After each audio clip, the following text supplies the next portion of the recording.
நீலகிரி மாவட்டம் கூடலூர் ஸ்ரீமதுரை பகுதியில் பழங்குடியினர் வாத்தியங்களுடன் செண்டை முழங்க பழங்குடியினர் மற்றும் பொதுமக்கள் பாரதிய ஜனதா கட்சியின் வேட்பாளர் எல் முருகனுக்கு உற்சாக வரவேற்பளித்தனர். பின்பு வேட்பாளர் எல் முருகன் பழங்குடியினருடன் நடனமாடி தாமரை சின்னத்தில் வாக்கு சேகரிப்பில் ஈடுபட்டார். தொடர்ந்து அனைவருக்கும் விசு பண்டிகை வாழ்த்தை தெரிவித்து எல் முருகன் பேச்சை தொடங்கினார். பாரத பிரதமர் நரேந்திர மோடிஜி அவர்கள் மலைவாழ் மக்களுக்காக இந்தியா முழுவதும் 1,00,000 வீடுகள் கட்டுவதற்கு அடிக்கல் நாட்டியும் அனைவருக்கும் வீடு கட்டும் திட்டத்தில் ஒவ்வொரு மலைவாழ் மக்களுக்கும் பழங்குடியின மக்களுக்கும் பாரத பிரதமர் திட்டத்தில் வீடு கட்டி கொடுக்கப்பட்டுள்ளது என்றும் பழங்குடியினர் சமூகத்தை சேர்ந்த முர்மு அவர்களை ஜனாதிபதியாக்கி அழகு பார்த்து உள்ளார் நமது மோடிஜி எனவும் பழங்குடியினர் வாழ்க்கை தரம் உயர்த்தப்பட வேண்டும் என்பதே நமது பிரதமரின் ஒரே நோக்கம். நவம்பர் 15ஆம் தேதியை நமது பிரதமர் அவர்கள் வனவாசி தினமாக அறிவித்துள்ளார்கள். ஸ்ரீமதுரை பஞ்சாயத்தானது பாரதிய ஜனதாவின் கோட்டையாக திகழ்ந்து கொண்டிருக்கிறது எனவும் கடவுள் இல்லை, நாட்டுக்கு எதிராக பிரிவினைவாதி பேசும் திமுகவுக்கு இடமளிக்க வேண்டாம், ஆகவே 3வது பட்டனில் தாமரை சின்னத்திற்கு வாக்களித்து பல லட்சம் வாக்கு வித்தியாசத்தில் வெற்றி பெற செய்ய வேண்டும் என கேட்டுக் கொண்டார்.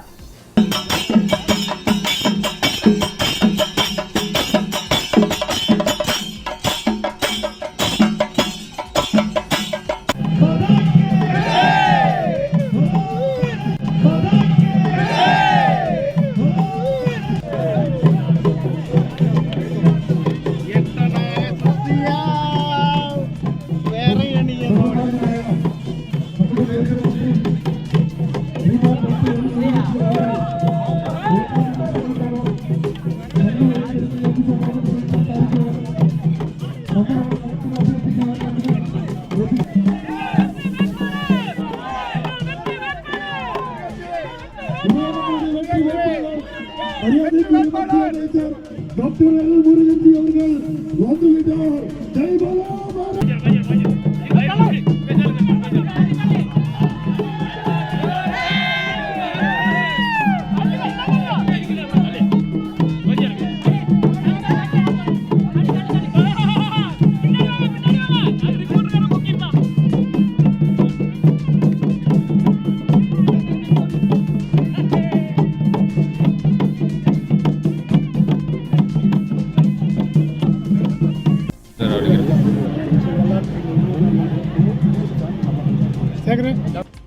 அன்றைக்கே தமிழ் புத்தாண்டு, சகோதரர் அனைவருக்கும் தமிழ் புத்தாண்டு வாழ்த்துக்களோடு, விசு வாழ்த்துக்களோடு, நம்முடைய சுனில் அவர்கள் இந்த பகுதியுடைய பஞ்சாயத்து தலைவர்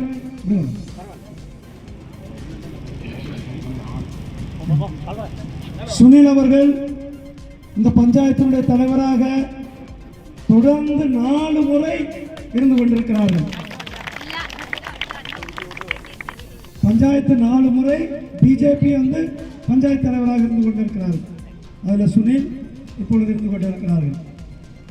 இந்த பஞ்சாயத்துக்கு நான் ஏற்கனவே வருகை தந்து நம்முடைய பிரதமர் திரு நரேந்திர மோடிஜி அவர்கள் மலைவாழ் மக்களுக்காக இந்தியா முழுவதும் 1,00,000 வீடுகள் கட்டும் திட்டத்திற்கு அடிக்கல் நாட்டிவிட்டது. அதில் இங்க இருக்கிற அனைத்து பட்டியல் மலைவாழ் மக்களுக்கு அந்த வீடு கட்டுதல் திட்டத்தின் கீழ் அடிக்கால் நாட்டி பூமி பூஜை செய்திருக்கிறோம். உங்களுக்கு எல்லாம் தெரியும். இதே ஸ்கூல்ல நடந்த ப்ரோக்ராம்ல, இந்த இடத்துல நடந்த ப்ரோக்ராம்ல நம்முடைய பிரதமருடைய அனைவருக்கும் வீடு கட்டும் திட்டத்தில் ஒவ்வொரு மலைவாழ் மக்களுக்கும் பழங்குடியின மக்களுக்கும் பிரதமர் அவர்கள் வீடு கட்ட வேண்டும் என்று வீடு கட்டி கொடுத்திருக்கின்றோம்.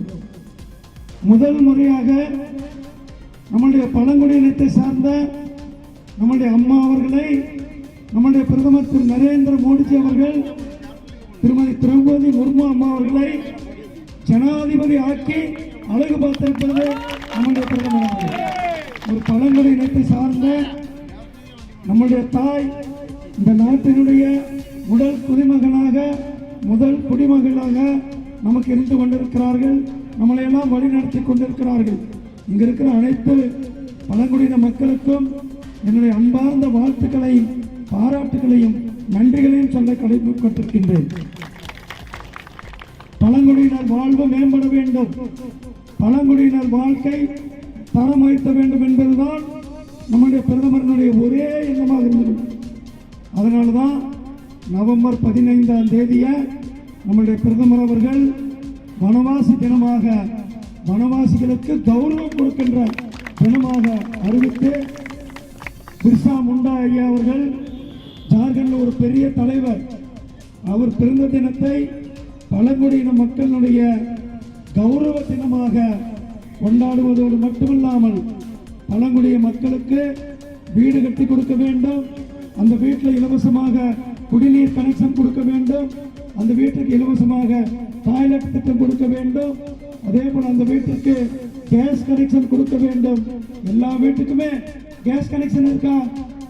ஆமா, எல்லா வீட்டுக்குமே கேஸ் கனெக்ஷன் கொடுத்துருக்காங்க. எல்லா வீட்லயும் கேஸ் கனெக்ஷன் இருக்கா? யார் வீட்லயாவது கேஸ் இல்லாம இருக்கிறாங்களா? யார் வீட்டில் கூட கேஸ் கனெக்ஷன் இல்லாமல் இல்லை. அத்தனை வீடுக்குமே பிரதமருடைய திட்டத்தின் கீழே கேஸ் கனெக்ஷன் கொடுக்கப்பட்டிருக்கிறது. 5 கிலோ அரிசி, 1 கிலோ பருப்பு மாசம் இலவசமாக நம்முடைய பிரதமர் அவர்கள் கொடுத்து கொண்டிருக்கிறார்கள். அதே போல சிக்கல் செல், இந்த சிக்கல் செல் பிரச்சனைக்கு நமக்கு நல்ல தீர்வு வேண்டும். சிக்கல் செல் பிரச்சனைக்கு நல்ல மருத்துவம் வேண்டும். சிக்கல் செல் பிரச்சனையை கண்டறிய வேண்டும் என்று நம்முடைய பிரதமர் அவர்கள் இந்தியா முழுவதும் திட்டத்தை நடைமுறைப்படுத்திக் கொண்டிருக்கிறார்கள். இங்கேயும் நடைமுறைப்படுத்திக் கொண்டிருக்கிறோம். நம்முடைய அக்கா அவர்கள் இங்கிருந்து கொண்டிருக்கிறார்கள். சரோஜினி வாசு அக்கா அவர்கள் 10 ஆண்டுகளாக இந்த பகுதியினுடைய பிஜேபியினுடைய ஊராட்சி மன்ற தலைவராக இருந்து பல விதத்தில் சேவை செய்து கொண்டிருக்கிறார்கள். நம்முடைய பழங்குடி சமுதாயத்தை சேர்ந்த வார்டு மெம்பர் அக்கா சிக்குமயில் அவர்கள் நம்மளிடத்தில் இங்கு நமக்கெல்லாம் வேலை செய்து கொண்டிருக்கிறார்கள். ஆகையால் சகோதரர்களே, சகோதரிகளே, தாய்மார்களே, இந்த ஸ்ரீமதுரை பஞ்சாயத்தானது பாரதிய ஜனதா கட்சியினுடைய கோட்டையாக திகழ்ந்து கொண்டிருக்கிறது. இந்த கோட்டையில, பிஜேபி கோட்டையில, நரேந்திர மோடிஜி அவர்களுடைய கோட்டையில இங்க வந்து கடவுள் இல்லை, நாட்டுக்கு எதிராக பிரிவினம் பேசுவது இந்த திமுகவுக்கு இடமுண்டா? பிரிவினவாதிகளுக்கு இடம் கொடுக்கணுமா? அதே போல நம்மளுடைய கடவுள்களை இல்லை என்பவர்களுக்கு இடம் கொடுக்க வேண்டுமா? நம்முடைய ராமரை அவமரியாதை பேசுகின்ற இந்த ராஜாவுக்கு இடம் கொடுக்கணுமா? நம்முடைய தாய்மார்களை யாரையும் விட்டு வைக்கிறது? கடவுள்களை தவறாக பேசுவது, நம்முடைய தாய்மார்களை தரைக்குறைவாக பேசுவது, எம்ஜிஆரை தரைக்குறைவாக பேசியது, பாபு சிதம்பரனாரை தரைக்குறைவாக பேசுவது. இந்த நீலகிரி பாராளுமன்றம் 52% நம்முடைய தாய்மார்கள் இருக்கிற வாக்காளர்கள் இருக்கின்ற தொகுதி. எத்தனை பர்சன்ட் அக்கா? 52% நம்முடைய தாய்மார்கள், சகோதரிகள் அதிகமாக வாக்காளர்கள் இருக்கிற தொகுதி. இந்த தொகுதியில போய் நம்முடைய தாய்மார்களை தரைக்குறைவாக பேசுவதை நாம் ஏற்றுக்கொள்ள முடியுமா?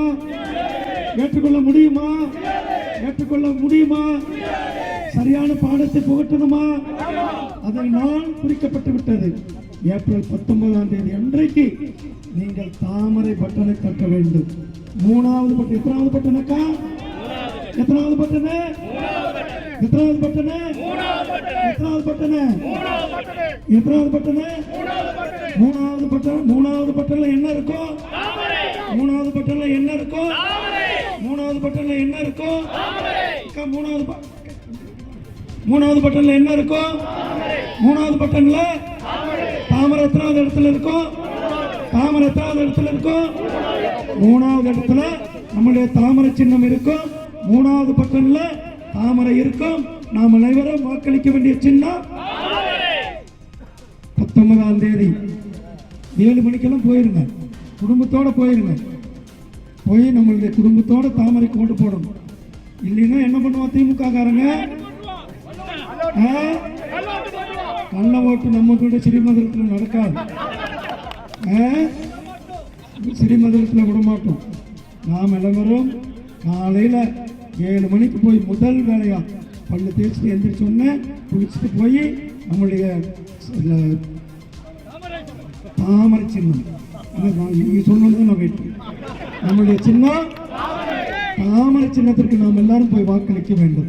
மோடி ஐயா அவர்கள் 3வது முறையாக பிரதமராவது உறுதி செய்யப்பட்ட ஒன்று. மோடி ஐயா அவர்கள் 400 தொகுதிகளில் ஜெயிப்பது உறுதி செய்யப்பட்ட ஒன்று. 401வது தொகுதியாக நம்மளுடைய நீலகிரி தொகுதி, நம்முடைய நீலகிரி பாராளுமன்றம் அங்கு இருக்க வேண்டும். ஊழல் ராஜாவை நாம் அனுப்ப வேண்டுமா? ஊழல் ராஜாவை அனுப்ப வேண்டுமா? ஊழல் ராஜாவை அனுப்ப வேண்டுமா? தூஜியா மோடிஜியா? தூஜியா மோடிஜியா? தூஜியா மோடிஜியா? தூஜியா மோடிஜியா? தூஜியா மோடிஜியா? அக்கா தூஜியா மோடிஜியா? மோடிஜிக்கு நாம் வாக்களிப்போம். யாராவது அகங்காரம், அதிகார திமிர், ஆணவ பேச்சு இது எல்லாம் ஒட்டுமொத்தமாக இருக்கிறது யார் இடத்துல? யார் இடத்துல? யார் இடத்துல? யார் இடத்துல? ஒரு புறம் ஊழல், ஒரு புறம் அகங்காரம், ஒரு புறம் ஆணவம், ஒரு புறம் அதிகார திமிர். இதற்கெல்லாம் பாடத்தை புகட்ட வேண்டியது நாம். நம்முடைய பிரதமர் அவருடைய நல்ல திட்டங்கள் ஏழை எளிய மக்களுக்கு, பழங்குடிய மக்களுக்கு, பழங்குடியின் மக்கள் என்றைக்கு அவர்கள் எம்பவர் ஆகிறார்களோ அதுதான் உண்மையான எம்பவர் என்று நம்முடைய பிரதமர் அவர்கள் கங்கணம் கட்டி வேலை செய்து கொண்டிருக்கிறார்கள்.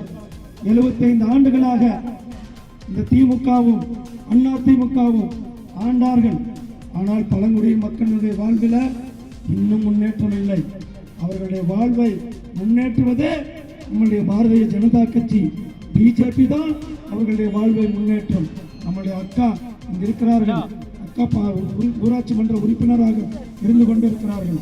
பழங்குடியின் மக்களுக்கு அரசியல் அங்கீகாரத்தை கொடுத்திருக்கிறது பிரதமர் நரேந்திர மோடிஜி அவர்கள்.